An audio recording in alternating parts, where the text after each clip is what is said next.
നമ്മളിപ്പോ ഈ ചെയ്തും പറഞ്ഞു ഇരിക്കുന്നത് ഒരൊറ്റ സാധനം ഒരു ഭഗവത്ഗീതയും ഉത്തരം തരുന്നതല്ല. ഈ ക്യാമറ എങ്ങനെ ഉണ്ടാക്കണമെന്ന്, ഈ ടെലിവിഷൻ എങ്ങനെ ഉണ്ടാക്കണമെന്ന് നമ്മൾ രണ്ടുപേരും പറയുന്നത് ലോകത്തുള്ള മനുഷ്യർ കേൾക്കണമെന്ന് പറയുന്ന ഒന്നും ഒരു ഖുർആനകത്തൊന്നും കിട്ടത്തില്ല, ഒരു ബൈബിളിനകത്തൊന്നും ഈ അറിവൊന്നും കിട്ടത്തില്ല.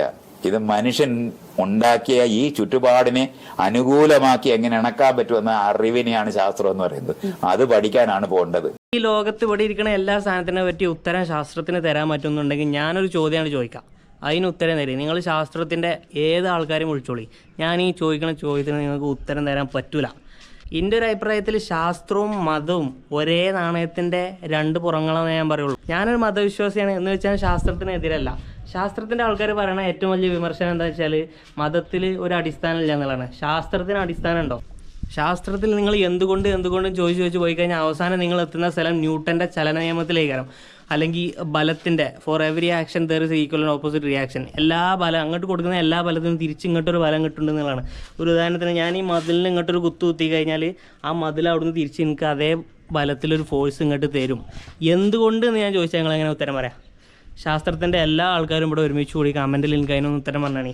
ഈ ജീവനില്ലാത്ത ഈ ഒരു മതിൽ എന്തുകൊണ്ടാണ് തിരിച്ച് എനിക്കൊരു ഫോഴ്സ് തന്നത്?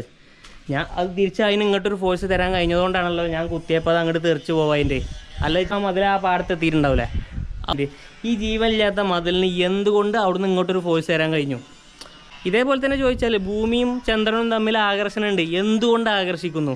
വൈ എന്ന് ചോദിച്ചാൽ ഉത്തരം പറയില്ല. അങ്ങനെ ഒരു ആകർഷണമുണ്ട് അതേ പറയുള്ളൂ, അങ്ങനെ ഒരു തിയറേ പറയുള്ളൂ. ഏത് ന്യൂട്ടനായാലും എത്ര വലിയ ശാസ്ത്രജ്ഞനായാലും കെമിസ്ട്രീൻ്റെ ഉള്ളിലേക്ക് പോയി കഴിഞ്ഞാൽ അവസാനം എന്താ പറയുക, പ്രോട്ടോണും ന്യൂട്രോണും തമ്മിൽ ആകർഷിക്കുന്നുണ്ട്. എന്തുകൊണ്ട് ആകർഷിക്കുന്നു എന്ന് ചോദിച്ചു കഴിഞ്ഞാൽ പറയും കൂളംബ് ലോ, അതാണ്. അത് പോസിറ്റീവും നെഗറ്റീവും തമ്മിൽ ആകർഷിക്കും.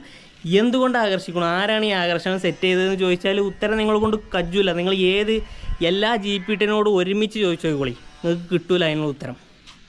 പിന്നെ മതത്തിനേക്കാളും ശാസ്ത്രം എന്തുകൊണ്ട് ഇത്രയധികം ആൾക്കാർ എതിരഭിപ്രായം ഇല്ലാതെ അക്സെപ്റ്റ് ചെയ്യുന്നു എന്നതിനുള്ള ഉത്തരം എൻ്റെ ഒരു എക്സ്പീരിയൻസ് വെച്ചിട്ടാണ് ഞാൻ പറയാം. കഴിഞ്ഞ ആഴ്ച ഞാൻ മതപരമായൊരു വീഡിയോ ഇട്ടു. ഈ വീഡിയോ ഇട്ടതിൻ്റെ പേരിൽ ഗ്രൗണ്ട് ലെവൽ പ്രഷറാണ് ഗൈസ് എനിക്ക് അനുഭവിക്കേണ്ടി വന്നത്.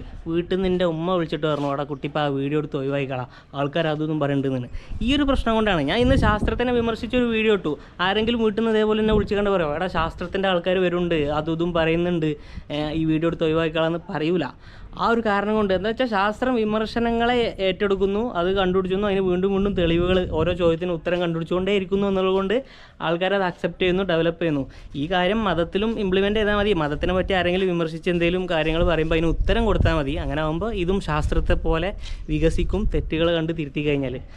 അപ്പോൾ അത്രേ എനിക്ക് പറയാനുള്ളത്. അങ്ങനെ